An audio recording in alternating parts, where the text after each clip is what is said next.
सागर साहब बहुत बहुत शुक्रिया, आपने मुझे आज टाइम दिया कि सबसे पहले आपके चैनल का बहुत बहुत शुक्रिया हम करते हैं। सही बात है, आपने बोला कि डीसी कमिश्नर जो हमारा है कुपवारा का, उसने एक टीम भेजी थी 10 दिन पहले, तो वहाँ पर जो सूरत हाल लाया था उन्होंने एक रिपोर्ट बनाई है। उस रिपोर्ट के मुताबिक कल 10 दिन के बाद कल उनको 12-12 हज़ार रुपया दिया है, लेकिन सिर्फ उस पर 3 मकान जले हुए हैं। उनकी बात मैं करूँ, उसमें 8 घर हैं एक मकान में, क्योंकि ये बैकवर्ड इलाका है, इनमें उतनी गरीब लोग हैं रहने वाले, आपको पता ही है वहाँ का, आप वहीं के रहने वाले भी हो, आपको पता भी सूरत हाल वहाँ का क्या है। तो एक मकान में 3-3 घर होते हैं, 4-4 घर होते हैं, तो इन घरों में सिर्फ 2-2 घर थे। और कल बांधा गया, जब देखा मैंने सुना है कि 12-12 हज़ार, उसके बाद भी उसको आधा दिया है 6-6 हज़ार रुपये।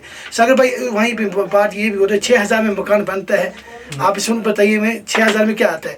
तो असल बात ये है कि 6 हज़ार में मकान नहीं बनता। अब डिस्ट्रिक्ट कमिश्नर को आपके चैनल से मैं अपील करना चाहता हूँ, और हमारे डीसी साहब बहुत अच्छे हैं, को बेचारे इतने अच्छे हैं कि उसकी तारीफ़ करने की ज़रूरत नहीं है। इंशाल्लाह वो बहुत अच्छे हैं। अगर हमारी बात सुनेंगे आपके चैनल से, को वहाँ पर खुद जाए या वो अपनी एक टीम कमेटी एक बैठाए वहाँ पर, देखिए सूरत हाल वहाँ का क्या है। जब मैंने वहाँ गया, खुद मैं वहाँ था, तो उन्होंने मैंने देखा वो बेवजह जान है, जो लड़कियाँ हैं उनको पति नहीं है, उनकी बेवजह जान, उनके एक लड़के कमाने वाला है, सब मजदूर है।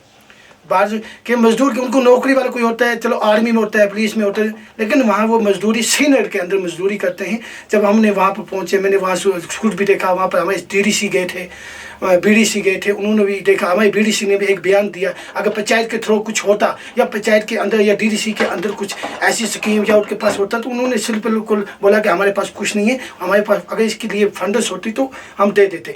लेकिन डी साहब के 10 दिन के बाद आज कल उन्होंने मीटिंग थी, और यहाँ पर आपको पता है बहर जी हमारी टीम आई थी, उनकी पास बिजी थे। उसके बाद कल उन्होंने डाला है 12 हज़ार रुपये, उसको आधा करके 6-6 हज़ार रुपया दिया है। हमें ये आपके चैनल से ये अपील की जाती है कि जो कलर उस आग लगी है, उनको पूरे के अच्छा तरीके उनको मकान करने के लिए उनको एक टीम बैठानी है। और डीसी साहब के सब अपील करते हैं कि वहाँ डीसी साहब खुद जाना चाहिए। अगर डीसी साहब हमारे अच्छे हैं, हर जगह पहुँचते हैं, मैं लोडाब की बात करूँ, चाहे मैं चौकीबाल की बात करूँ, वो खुद जाते हैं, संतरू पे जाते हैं, वो खुद जाते हैं। तो उम्मीद करते हैं कि हमारी बात सुन के ये डीसी साहब हमारे इलाके में नारी साहब के दौरा करेंगे।